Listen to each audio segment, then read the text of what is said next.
When Ann Coulter gave her speech, I don't know if you saw her or not, she asserts that if amnesty is granted or illegal aliens are allowed to stay inside the United States, that the United States will begin to look like California and that the Republicans will never again win another election. Do you agree with her statement? What I would say is that a lot of people use the word amnesty loosely, and the same way they use pathway to citizenship loosely, and once they use it, you're the enemy of the state if they apply that name to you.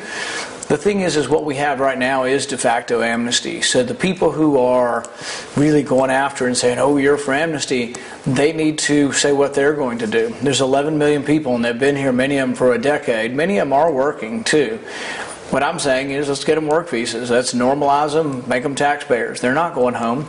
Even all the crowd that are yelling, amnesty, that person's for amnesty, are they for sending these people home? Do they want us to put them in concentration camps on buses and send them back home? I don't think anybody's proposing that. So they're here illegally.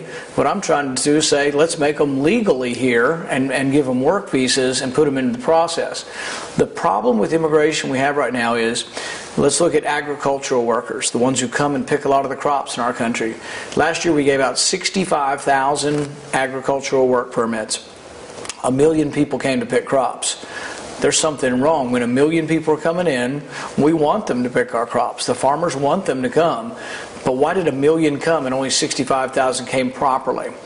That's where the illegal immigrants come from. So 11 million are here over the last 10 or 15 years. If you don't fix that work visa problem, even if we normalized all the 11 million, which is controversial, but let's say we normalized them and gave them work visas, what's going to stop another 10 years, another 10 million from coming in? Unless you set up the system that works and unless you have border security. So actually my amendment, a lot of the conservatives that are giving me a hard time don't realize that mine is the conservative amendment, because my amendment says that you have to have border security to get the reforms. And so what we do is we're setting up a matrix of things you have to do to make the border more secure. A report is issued, but then the immigration reform does not go forward unless the report comes back and is voted on by Congress. Everybody else says, oh, the president's just going to stamp it and say it's okay. That's not good enough. And so most conservatives have complained, well, gosh, they never gave us border security the last time. We want border security now. That's what ours does, is ensures that you get border security before immigration reform goes forward.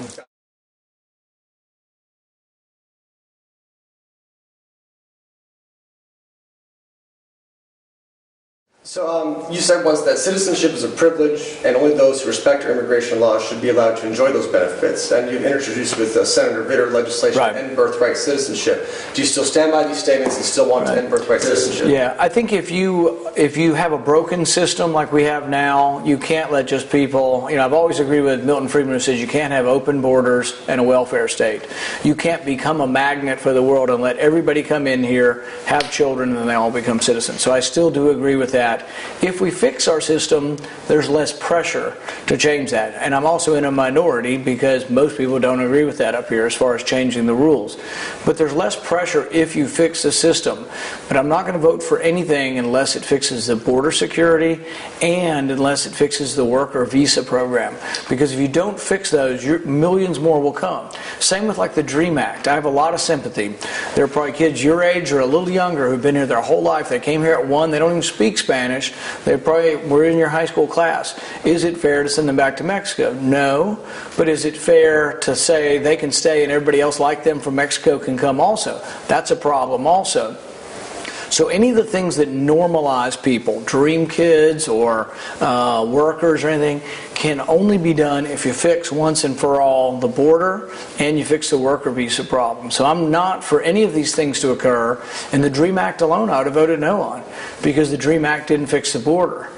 So if you do something, or work visas, like let's say tomorrow we're going to have unlimited work visas and we're going to normalize these people, I won't vote for that because it doesn't involve fixing the border and doesn't involve how we're going to process.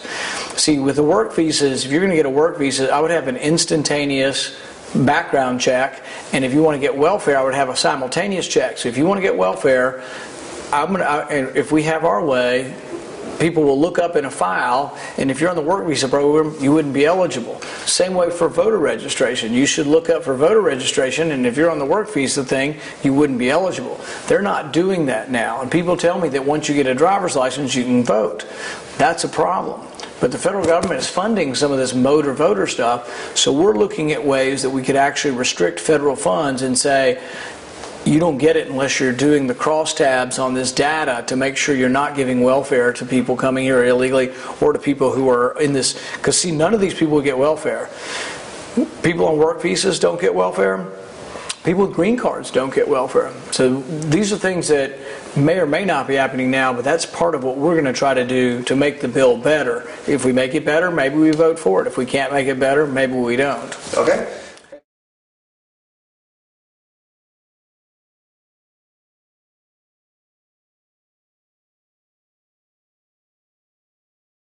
So we mentioned work visas and getting the illegal aliens work visas.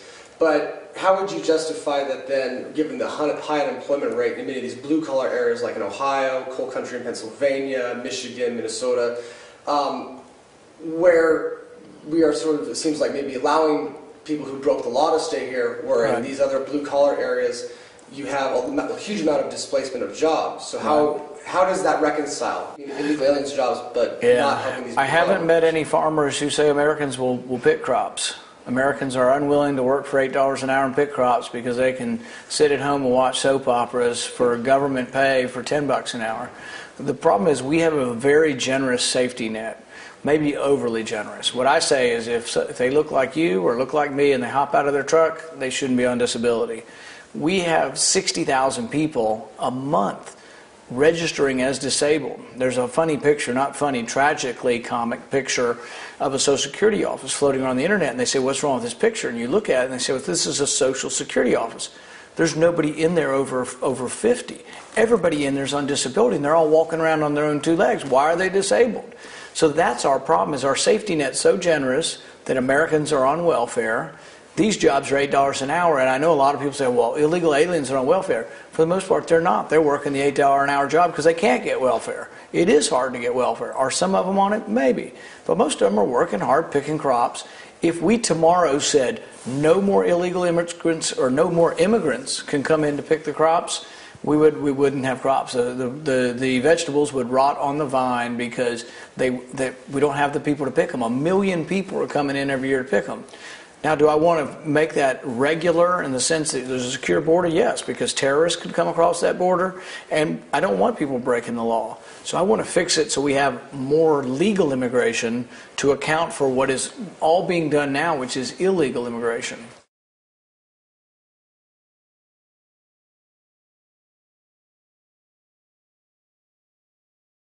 Do you plan for, in order for these illegal immigrants to be able to get the visas that you're suggesting, will you add a English language requirement in order for them to get the visas? Yeah, to get work visas, probably not. But to get citizenship and things like that, I think you have to understand the language. You really should understand part of the Constitution, at least, to become a citizen. And I think we do have some requirements as far as that goes. I don't think you should be able to take citizenship tests in another language, that kind of thing. That's crazy. But what I would say is that right now we have to figure out a way to fix the process because they're coming in every year anyway. So those who say, well, you're going to let people who are illegal get jobs, they are getting jobs. That's what's happening every year. No one's lifting a finger to do anything about it. So what I'm offering, and in fact, most of the things on immigration aren't going to come from me. I'm going to be offering the border security aspect to what's going to be offered by the bipartisan group of 8.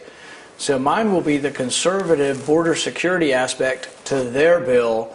And if mine doesn't pass, I'm not sure how I will vote on theirs. I really think you have to have border security if you're going to have immigration reform.